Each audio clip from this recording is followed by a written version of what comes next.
Hello, listeners. Welcome to my series, Haunted History, where I explore haunted places around the world. In this series, I thought I would start with Windsor Castle to honor my passion for royal history. In each episode, I will choose two royal figures who haunt Windsor and share people's experiences they had with these royal ghosts.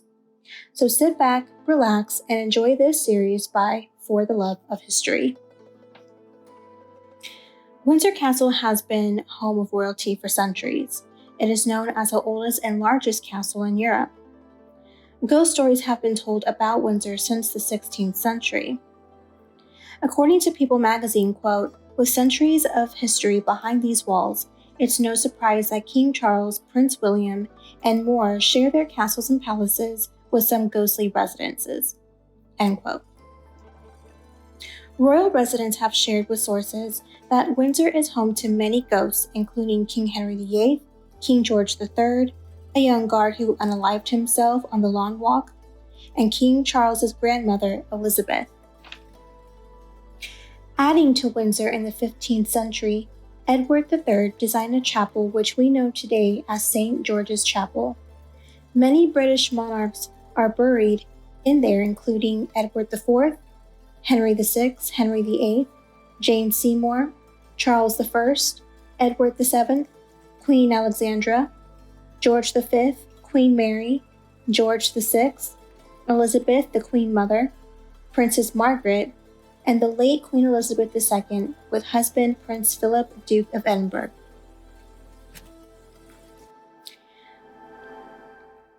Let's begin with Queen Elizabeth I. Now, she is mostly known as the Virgin Queen, the sister of Bloody Mary. Now, Bloody Mary is Queen Mary, the daughter of King Henry VIII and Queen Catherine of Aragon. She is also known as the Queen who executed Mary, Queen of Scots. Elizabeth came to the throne November 17th, 1555, and she reigned for 45 years. Now, reports have been made that Elizabeth has been seen at Windsor, and some reports actually came from the late Queen Elizabeth II and her sister Princess Margaret.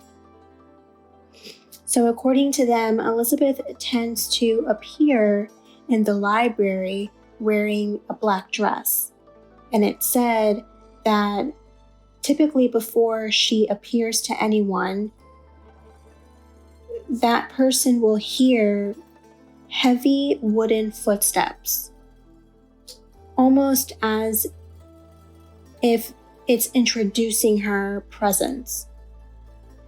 Now, around the start of World War II, she was seen several times in a row by King George VI.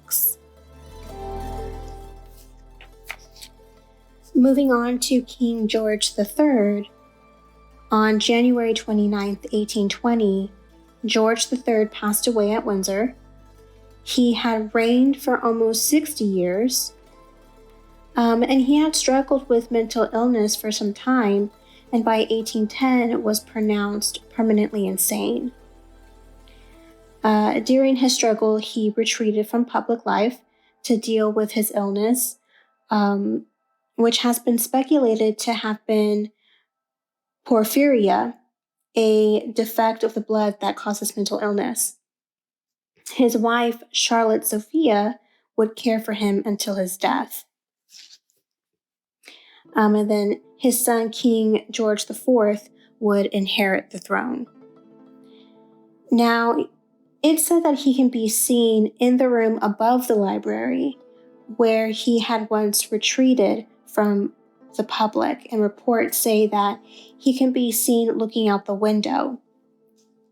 There are stories of his appreciation for his guards when he was alive, and he would like to stop and answer their salute by saluting them back.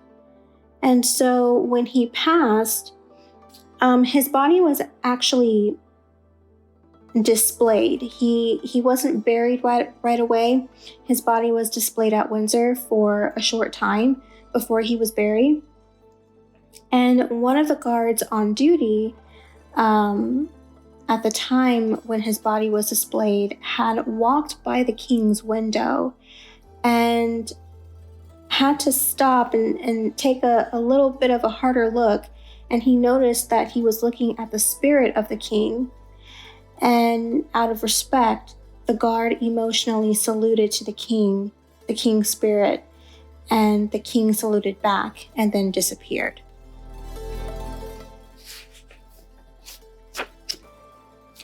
Well, that is all that I have for you today. I will see you in the next episode. And until then, keep loving history and stay curious.